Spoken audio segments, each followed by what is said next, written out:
لال مسجد کا مولوی کہتا ہے کہ جی جب امریکہ کو ضرورت تھی تو ہم نے جہاد کیا تو امریکہ کا جہاد تھا، اور جب امریکہ کی ضرورت ختم ہو گئی تو اب کیا ہے، جہاد پر امریکہ نے پابندی لگا دی کہ دہشت گردی ہے، قتل و غارت گری ہے، لوگوں آؤ اور مجھے بچاؤ۔ بھائی تم پہلے امریکہ کے ڈالر اور ریال کھاتے رہے، ہاں جی، وہاں کون سا جہاد اسلام کے نام پر ہوا تھا؟ وہ تم نے کیا ہے، مفادات کے لیے جہاد کیا تھا، اور جن کے مفادات کے لیے کیا تھا ان کا مفاد ختم ہو گیا، لہذا جہاد سٹاپ۔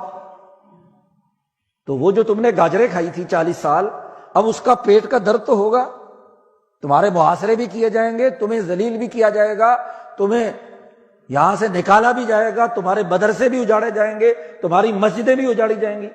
کیوں؟ علماء کا کام تو علم کی بنیاد پر صحیح رہنمائی دینا تھا۔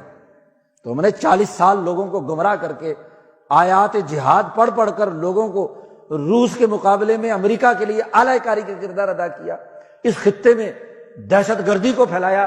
تو جو تم جرم تسلیم کر رہے ہو تو یہ شیطانی کام ہے نا، تو جو شیطانی کام ہوگا وہ سزا بھی تو بھگتے گا۔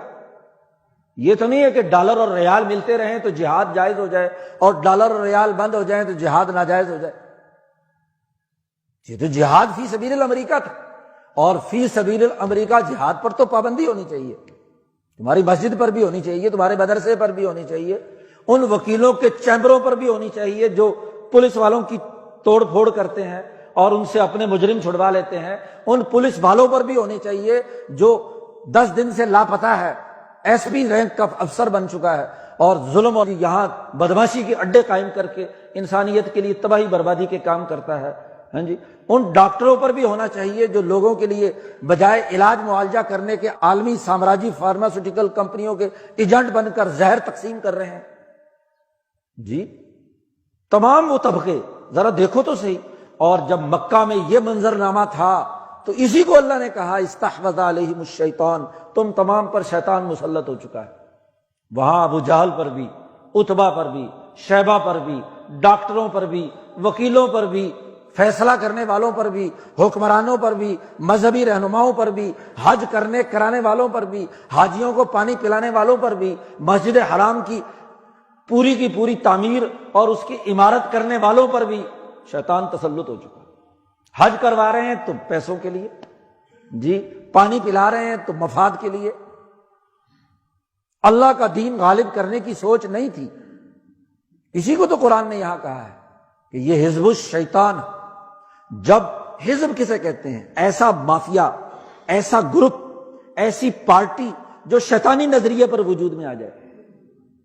تو آج کا عالم یہی تو ہے کہ آج ہم پر وہ شیطان مسلط ہو چکا، شیطانی کاموں کا باقاعدہ تمام شعبوں میں شیطانی کاموں کا ایسا تسلط ہو گیا کہ اس سے اس کے مقابلے کی مزاحمتی سوچ بھی ختم ہو گئی۔ دین جب اپنی تعلیم دیتا ہے تو مزاحمتی نظریہ دیتا ہے، وہ شیطانی نظریے کا مقابلہ کرنے کا حوصلہ دیتا ہے، وہ غلبے کی سوچ کے ساتھ کام کرتا ہے، مغلوبیت اور مروبیت کی بنیاد پر نہیں۔ دنیا کی انہی قوموں نے ترقی کی ہے جنہوں نے انسان دشمن معاملات کے مقابلے میں مزاحمت کی اور انسانیت کی بحالی کے لیے پوری جدوجہد اور کوشش کی۔ یہاں زلزلہ آ جائے تو مقدر کو پیٹنے والے کہتے ہیں کہ جی بس مقدر میں لکھا تھا ہو گیا، کیا کرنا ہے؟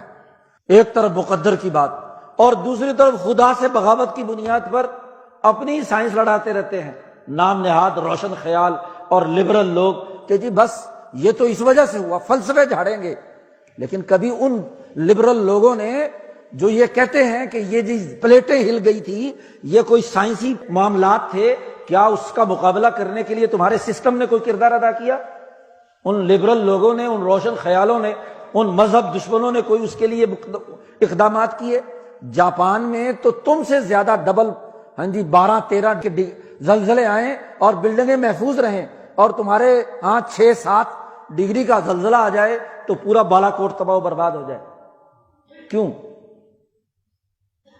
انسان تو غلبے کے نظریے سے جیتا ہے، یہاں مغلوبیت پیدا ہو گئی، مروبیت پیدا ہو گئی، پستی پیدا ہو گئی، شیطانی اعمال وجود میں آ گئے، اور اس شیطانی اعمال کے تسلط کا نتیجہ یہ ہے، سسٹم کی اس خرابی کا نتیجہ یہ ہے کہ پوری سوسائٹی میں مایوسی پیدا ہو گئی۔ اسی کو اللہ نے کہا ہے کہ انہ لا ییأس من روح اللہ الا القوم الکافرون، کافر قوم ہوتی ہے جو مایوس ہوتی ہے۔ مسلمان مایوس ہوتا ہے؟ وہ تو اپنے لیے راستہ نکالتا ہے، جدوجہد کرتا ہے، غلبے کی سوچ کے ساتھ کردار ادا کرتا ہے، تو ایک نتیجہ پیدا ہوتا ہے۔ اب یہ دنیا کے یہی اعمال ہیں جو تمہارے ریکارڈ ہو رہے ہیں۔ تم نے کہاں بزدلی دکھائی، کہاں پست نظریہ اختیار کیا۔ یاد رکھو، صرف چوری، ڈاکہ، قتل براہ راست اپنے ہاتھ سے کرنا ہی جرم نہیں، چوروں کی پارٹی میں ووٹ دینا بھی جرم ہے، چوروں کے نظریے کے ساتھ بزدلی دکھانا بھی جرم ہے۔ حضور نے پناہ